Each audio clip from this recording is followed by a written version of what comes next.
મિત્રો, વાર્તાને અંત સુધી જરૂર સાંભળજો. સત્ય હકીકત જાણીને તમારા પણ રૂવાડા ઊભા થઈ જશે. મારું નામ નીતિન છે. હું એક નાનકડા ગામમાં રહું છું. નોકરીની શોધમાં હું મુંબઈ આવ્યો હતો. મેં અહીંયા ઘણી નોકરીઓ ગોતી, પણ મને ક્યાંય નોકરી મળી નહીં. પછી મારા મિત્રએ મને ગાડી ચલાવતા શીખવાડી દીધું અને તેણે મને એક બંગલામાં ડ્રાઈવર તરીકે નોકરી પણ અપાવી દીધી. તે બંગલામાં શેઠ અને શેઠાણી અને તેની છોકરી રહેતા હતા. શેઠ શેઠાણી ખૂબ જ સારા હતા. મારા મિત્રએ મારી બધી જ જવાબદારી લઈ લીધી હતી. તેથી શેઠે મને તેની છોકરીની ગાડીનો ડ્રાઈવર રાખી લીધો હતો. તે એક ખૂબ જ મોટી કોલેજમાં ભણતી હતી. હું શેઠની છોકરીને કોલેજ લઈ જતો અને ત્યાંથી પાછો ઘરે લઈને આવતો હતો. સાંજે તે પોતાના મિત્રોને મળવા જતી હતી. ત્યાં પણ હું તેને લઈ જતો અને પાછી લાવતો હતો. તે છોકરીનું નામ નિશા હતું. નિશા દેખાવમાં કોઈ હિરોઈન કરતાં ઓછી ન હતી. તે ખૂબ જ સુંદર અને ભણવામાં પણ ખૂબ જ હોશિયાર હતી. તે હંમેશા ક્લાસમાં ફર્સ્ટ જ આવતી હતી. હું તેને કોલેજ લઈ જતો ત્યારે રસ્તામાં તે મારી સાથે ઘણી બધી વાતો કરતી હતી અને જ્યારે તે શોપિંગ માટે જતી હતી ત્યારે તે મારી માટે પણ ઘણું બધું લઈ લેતી હતી. તેને ખબર હતી કે નજીકના સમયમાં મારી બહેનના લગ્ન છે, તેથી તે મારી બહેન માટે પણ શોપિંગ કરી લેતી હતી અને મને કહેતી હતી કે આ તમારી બહેનને ગામડે મોકલાવી દેજો. હું હંમેશા તેની સાથે નજર નીચે રાખીને જ વાત કરતો હતો, કારણ કે હું એક નાનકડા ગામમાંથી આવતો હતો અને મને મારા સંસ્કારની ખબર હતી. એક દિવસ નિશાએ નવી ગાડી માટે ઘરે વાત કરી તો તેના પપ્પાએ તરત જ તેને નવી ગાડી લઈ આપી. નિશા મને કહેવા લાગી કે જો આ ગાડી મેં તારા માટે લીધી છે. આ વાત સાંભળીને હું હસવા લાગ્યો. તે હંમેશા મારી સાથે હસી મજાક કરતી રહેતી હતી, પણ મને શું ખબર હતી કે તે મારી સાથે એવી હરકત કરશે કે જેનાથી મારું જીવન બરબાદ થઈ જશે. રિયાની સગાઈ ખૂબ જ નાની ઉંમરમાં કરી દેવામાં આવી હતી. નિશાના લગ્ન તેના માસીના છોકરા સાથે નક્કી થઈ ગયા હતા. નિશા ગાડીમાં હંમેશા તેના મિત્રો સાથે જ વાત કરતી રહેતી અને તેમાં તેના ફિયાન્સનું નામ પણ લેતી હતી, પણ મેં ક્યારેય તેમની વાત સાંભળવાની કોશિશ કરી ન હતી. શિયાળાના દિવસો હતા. અચાનક શેઠ શેઠાણીને અમેરિકા જવાનું થયું, કારણ કે ત્યાં તેમના મોટા ભાઈ રહેતા હતા, જેમની તબિયત ખૂબ જ ખરાબ થઈ ગઈ હતી અને તે તેના છેલ્લા શ્વાસો ગણતા હતા અને આ સમયમાં તેને પોતાના ભાઈને જોવા માંગતા હતા. એટલા માટે શેઠ શેઠાણીને 2 મહિના માટે અમેરિકા જવાનું થયું. નિશાની એક્ઝામ ખૂબ જ નજીક હતી, એટલે તે નિશાની ઘરે મૂકીને ગયા હતા. મને અહીં કામ કરતા 2 વર્ષ થઈ ગયા હતા. શેઠને મારા ઉપર ખૂબ જ વધારે ભરોસો હતો. તેમને ખબર હતી કે મેં ક્યારેય તેમની છોકરી સામે ખરાબ નજરથી જોયું ન હતું, એટલે તેને નિશાની બધી જ જવાબદારી મને સોંપી અને પોતે અમેરિકા જવા માટે નીકળી ગયા. તેમના ગયા પછી મેં મારું કામ ખૂબ જ જવાબદારીપૂર્વક કર્યું હતું. થોડા દિવસોમાં મારી બહેનના લગ્ન હતા, એટલે મારે પૈસાની ખૂબ જ જરૂર હતી. એટલે નિશાને કોલેજ મૂક્યા પછી હું એક ગેરેજમાં જતો રહેતો અને ત્યાં જઈને કામ શીખતો હતો. ખાલી સમયમાં હું ગેરેજમાં કામ કરીને થોડા પૈસા ભેગા કરવા માંગતો હતો, જે હું બહેનના મેરેજ માટે ઘરે મોકલાવી શકું. શેઠના ગયા પછી મને કામ પરથી જલ્દી છૂટી મળી જતી હતી, કારણ કે નિશા આજકાલ ઘરે જ રહેતી હતી. 1 મહિનો ક્યારે પસાર થઈ ગયો ખબર ના પડી. અચાનક એક દિવસ સમાચાર મળ્યા કે શેઠના ભાઈનું મૃત્યુ થઈ ગયું છે. તે દિવસે રાત્રે નિશાએ મને ફોન કર્યો અને કહ્યું કે તેની તબિયત ખૂબ જ ખરાબ છે અને મને તેની પાસે બોલાવ્યો. રાત ખૂબ જ થઈ ગઈ હતી. મને બંગલા ઉપર જવું હિતાવહ લાગતું ન હતું, પણ કદાચ નિશાને ડૉક્ટર પાસે જવું હશે એવું વિચારીને હું બંગલા ઉપર જતો રહ્યો. મને નિશાની ઘણી બધી ચિંતા થઈ રહી હતી. મેં ત્યાં જઈને જોયું તો નિશાને ખૂબ જ તાવ આવી રહ્યો હતો અને તે બેભાન અવસ્થામાં બેડ ઉપર પડી હતી. હું આખી રાત તેના બેડ પાસે જ બેઠો રહ્યો. સવારે જ્યારે નિશા ઉઠી ત્યારે તેની તબિયત થોડી સારી હતી, તો હું ત્યાંથી ઉઠીને મારા ક્વાર્ટર્સમાં જતો રહ્યો. સમય ખૂબ જ ઝડપથી પસાર થતો રહ્યો. નિશાની તબિયત હવે સારી રહેતી ન હતી અને ક્યાંક ખોવાયેલી રહેતી હતી. મને લાગ્યું કે કદાચ તેના મમ્મી પપ્પા ઘરે ન હોવાને કારણે તે ચિંતામાં હશે. શેઠ શેઠાણીએ 1 મહિનો તેના ભાઈના છોકરાઓ સાથે વિતાવ્યો અને 2 મહિના પૂરા થયા પછી તે તે લોકો ઘરે પાછા આવી ગયા. હું તેમને જોઈને ખૂબ જ ખુશ થયો, પણ મને ખબર ન હતી કે મારી સાથે આવું થશે. શેઠને જોઈને હું તેમની પાસે ગયો ત્યારે તેણે બાજુમાંથી એક દંડો ઉઠાવ્યો અને મને ખૂબ જ રીતે ખરાબ મારવાનું શરૂ કરી દીધું અને મને ગંદી ગંદી ગાળો પણ આપી. મને ખબર ન હતી કે મારાથી એવી કઈ ભૂલ થઈ ગઈ હતી કે જેના કારણે શેઠ મને આવી રીતે મારી રહ્યા હતા.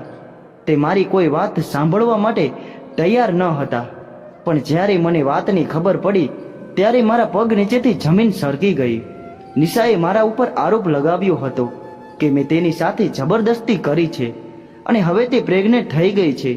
નિશાએ કહ્યું હતું કે હું ખૂબ જ ડરી ગઈ હતી, એટલે મેં તેમને અમેરિકા ફોન કરીને જણાવ્યું ન હતું, પણ તે પાછા આવ્યા ત્યારે તેણે બધી હકીકત કહી દીધી. નિશા ખૂબ જ સફાઈથી જૂઠું બોલી રહી હતી. હું તો નિશાને ખૂબ જ સીધી અને માસૂમ સમજતો હતો, પણ તેણે મારી ઇજ્જતના ધજાગરા ઉડાડી દીધા હતા. શેઠ મારી કોઈ વાત સાંભળવા તૈયાર ન હતા અને નિશા પણ પોતાની વાત ઉપર કાયમ હતી. તે કહી રહી હતી કે જે રાતે મોટા પપ્પાને મૃત્યુ થઈ હતી તે રાતે મારી તબિયત ખરાબ હતી અને મેં નીતિનને મારી પાસે બોલાવ્યો હતો. તે મને હોસ્પિટલ લઈ જવાની જગ્યાએ મારી સાથે આવું કામ કરીને બેઠો હતો. શેઠે મને પોલીસ બોલાવીને પોલીસને સોંપવાની વાત કરી, પણ નિશાએ કહ્યું કે જો પોલીસને આ વાતની ખબર પડશે તો આપણા પરિવારની ઇજ્જત જતી રહેશે. શેઠ મને નોકરી પરથી કાઢી ચૂક્યા હતા અને હું ખૂબ જ ચિંતામાં હતો. મારી પાસે કરવા માટે કોઈ કામ ન હતું અને એટલી જલ્દી મને કોઈ બીજી નોકરી પણ મળે એમ ન હતી અને મારા બહેનના લગ્ન પણ માથે આવીને ઊભા હતા. હું શેઠે આપેલા ક્વાર્ટરમાં જ રહેતો હતો, પણ હવે તો રહેવા માટે પણ જગ્યા ન હતી. એટલા માટે મજબૂરીમાં હું બીજી વખત શેઠને મળવા ગયો અને ત્યાં જઈને હું પોતાને નિર્દોષ સાબિત કરવા માંગતો હતો, પણ ત્યાં જતાં જ શેઠે મારી સામે એક એવી શરત રાખી જેને સાંભળીને મારા હોશ ઉડી ગયા. શેઠે મને કહ્યું હતું કે તું થોડા સમય માટે નિશા સાથે લગ્ન કરી લે.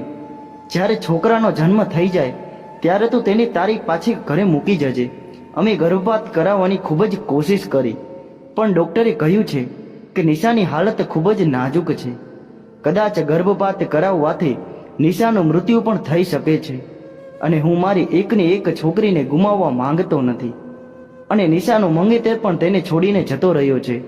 એની પહેલી કે દુનિયામાં અમારી બદનામી થાય તારે નિશા સાથે લગ્ન કરવા પડશે ને તું લગ્ન કરીને તેને પોતાની સાથે ગામડે લઈ જજે અને છોકરાનો જન્મ થયા પછી તો તેને પાછો લઈને આવી જજે.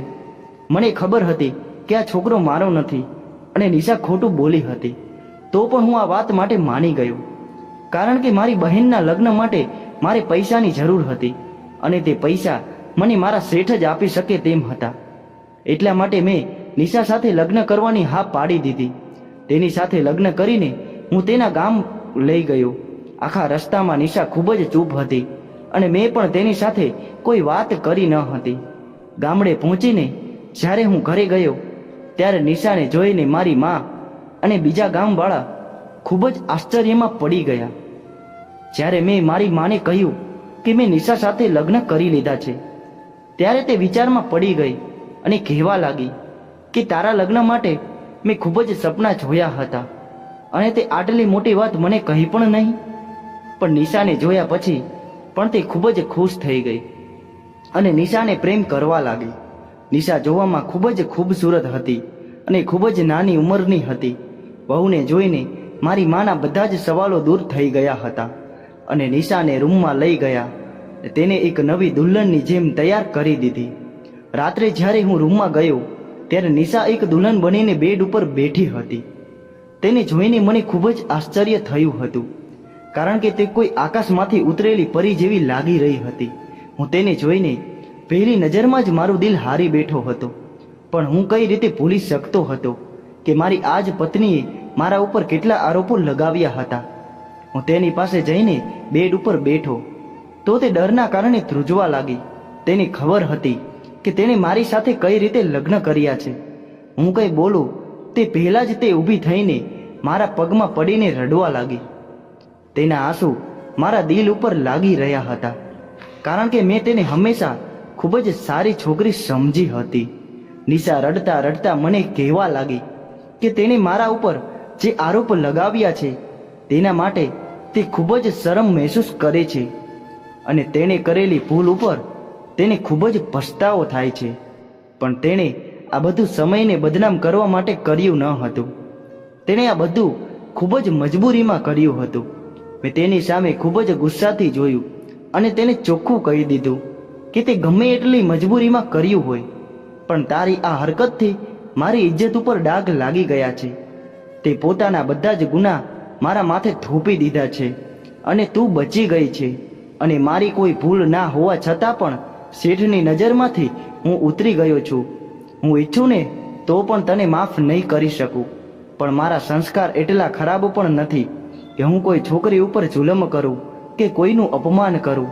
એટલા માટે તું આ રૂમમાંથી આરામથી રહી શકે છે. તને ક્યારેય કોઈ વસ્તુની તકલીફ નહીં પડે. જ્યારે તું પોતાની આ ભૂલને દુનિયામાં લાવી દેશે ત્યારે તું અહીંયાથી જવા માટે પણ આઝાદ હશે અને હું પોતે તને અને તારા છોકરાને તારા ઘરે મૂકી આવીશ.